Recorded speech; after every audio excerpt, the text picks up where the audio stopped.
Hello বন্ধুরা, good morning. আর তোমরা সবাই কেমন আছো? আশা করি ভালো আছো। আমিও বেশ ভালোই আছি। আর শিখা ব্লগে তোমাদের অনেক অনেক শুভেচ্ছা রইলো। আর আজকের ব্লগটা আমি এখানেই শুরু করছি তোমাদের সাথে নিয়ে। তো দেখতে থাকো ভিডিওটা শেষ পর্যন্ত আর সঙ্গে থেকো। তো বন্ধুরা, আজকে হলো তোমার শুক্রবার। আর শুক্রবার আমি সকাল 6:30টায় উঠে গেছি। 6:30টায় উঠে যে দেখো ঘরগুলোকে ঝাড়ু করে নিচ্ছি, বাসি ঘরটা। যেহেতু আজকে দেরি হয়ে গেছে উঠতে, তো বাইরের আর বাসি কাজগুলো কিছুই করতে পারলাম না গো, বাইরের কাজগুলো করতে। তো এই যে দেখো ঘরেরই কাজগুলো করে নিয়েছি, তাড়াতাড়ি করে সবজিটাকে বানিয়ে নিয়েছি। উচ্ছে আলুটা ভাজা করে নেবো আর আলুটা চচ্চড়ি করে নেবো। তো আর এই যে আটাটাও মেখে নিয়েছি জানো, সকালবেলা তাড়াতাড়ি করে গুছিয়ে নিয়েছি আজকে যেহেতু দেরি হয়ে গেছে উঠতে। আর এই যে দেখো আমি গ্যাসে বসিয়ে দিয়েছি ভাজার জন্য আর কড়াইটা, আর এদিকে দেখো চা বসিয়ে দিয়েছি। তো জানো আমার সাথে কি হয়ে গেল, এই যে দেখো সকালে তাড়াহুড়ো করতে গিয়ে না আবার দেরি হয়ে গেছে। তো এই যে তাড়াহুড়ো করতে গিয়ে চাটাকে বসালাম আর গ্যাস শেষ হয়ে গেছে জানো। তো এই যে দেখো আবার গ্যাস নিয়ে গ্যাসটাকে সেটিং করতে হবে, না হলে তো রান্না করতেও দেরি হয়ে যাবে। তো এই যে দেখো গ্যাসটাকে আমি না লাগাতেই পারছিলাম না, কত টাইট ছিল অনেকটাই। তো অনেকক্ষণ ধরেই চেষ্টা করছিলাম গ্যাসটা লাগাবার জন্য।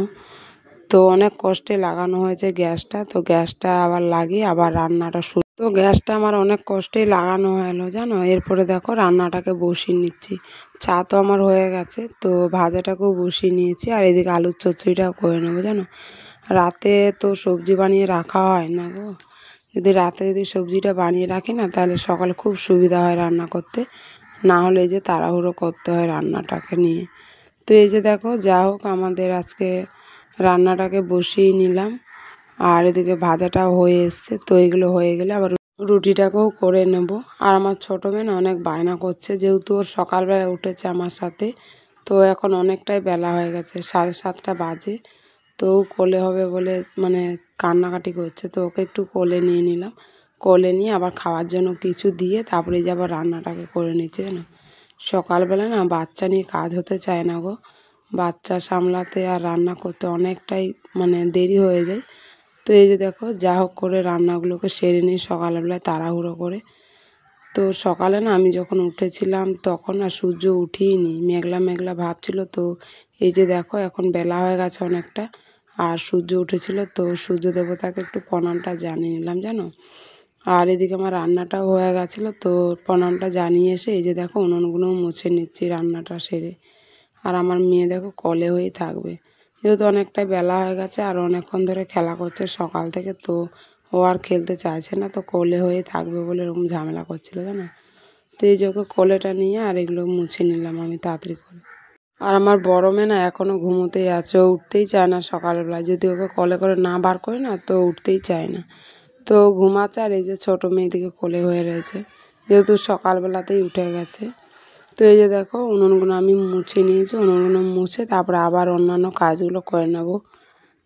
তো উনুনগুলো মুছে নিয়েছি আমি, উনুনগুলো মুছে এই যে দেখো সকালে টিফিনটা আমার তৈরি হয়ে গেছে। আর তোমাদের দাদাভাই কাজে যাবে, তো টিফিনটাকেও রেডি করে দিতে হবে। আর তো এই যে দেখো আমাদের রান্নাগুলো হয়ে গেছে আর এই সবগুলোই মুছে আজকে পরিষ্কার করে নিয়েছি। সব ঘরগুলো মিটকেসগুলো পরিষ্কার করে নিয়েছি। আর আমার ছোটো মেয়ে দেখো মিটকেসে খেলা করছে জানো। তো এই যে সকালবেলা তাড়াতাড়ি করে যদি না উঠি না কাজগুলো এইভাবেই তাড়াহুড়ো করতে হয় জানো। এই জন্যই সকালে উঠে যদি কাজটাকে করে নিই তাড়াতাড়ি করে, তাহলে আর ঝামেলাটা হয় না এত সকালের চাপটা। যেহেতু ছোটো বাচ্চা রয়েছে তো তো সকালেও রোজ রোজ ওঠা যায় না, মাঝে সাঝে বেলা হয়েই যায়। তো কী করি, এইভাবে করেই কাজগুলোকে করে নিই।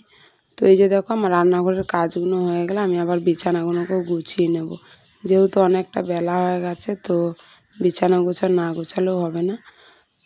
তো এই যে দেখো বড় মেয়েকে আমি স্কুল দিয়ে আসলাম, স্কুল দিয়ে এসে আর পাশের বাড়ির দিদিটা এই যে আমাকে আতা দিয়েছিল জানো। তো আতাটাকেই আমি না বাতাসার জল দিয়ে এটাকে এখন আমি রেখে দেবো, চালের মধ্যে ঢুকিয়ে রাখবো বলে। চালের মধ্যে দিয়ে নাকি আতা রাখলে পেকে যায়, কোনো দিন রাখিনি, তো এই প্রথমবারই রাখবো। আমরা তো ছোটোবেলায় গাছের থেকে আতা পেড়ে সেই বিচুলির মধ্যে লুকিয়ে রাখতাম, বিচুলি মাচার মধ্যে জানো, লবণ জল দিয়ে। তো এখানে বলে কি বাতাসা জল দিয়ে নাকি পাকে, তো জানি না। তো প্রথমবারই রাখছি বাতাসা জল দিয়ে, তো দেখি কবে কি পাকে না পাকে দেখা যাক। তো এই যে রেখে দিলাম, রেখে দিয়ে আবার বড় মেয়েকে টিউশন থেকে নিয়ে আসলাম। যেন অনেকটা বেলা হয়ে গেছে আজকে, তো বড় মেয়েকে টিউশন থেকে এনে নিয়ে আবার ঘরগুলোকে মুছে নিলাম। যেহেতু পুজো দেওয়াও হয়নি, তো ঘরগুলোকে মুছে আর পুজোটাকে দিয়ে নেব। তো ভিডিওটা কেমন লাগলো জানাবে, লাইক কমেন্ট আর শেয়ার করে, আর ভিডিওটা ভালো লাগলে সাবস্ক্রাইবার করে দিও আর সঙ্গে থাকো। তো এই যে দেখো আমি ঘরটাকে মুছে চানটা করে নিয়েছি।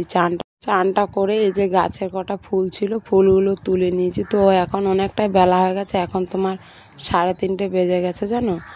তো গাছের ফুলগুলোই তুলে নিচ্ছে, আর বড় মেয়েও এসেছে। বড় মেয়ে বলছে মা আমিও ফুল তুলবো, তো ও ফুলের ঝুড়ি নিয়েই দাঁড়িয়ে আছে। এই যে দেখো আমাদের গাছের কত রঙের ফুল তুলেছি, স্থলপদ্ম আছে, টগর, নীলকণ্ঠ তুলে নিয়ে এই যে দেখো পুজো করে নিলাম তাড়াতাড়ি করে। তো ভিডিওটা দেখার জন্য সবাইকে অনেক অনেক ধন্যবাদ।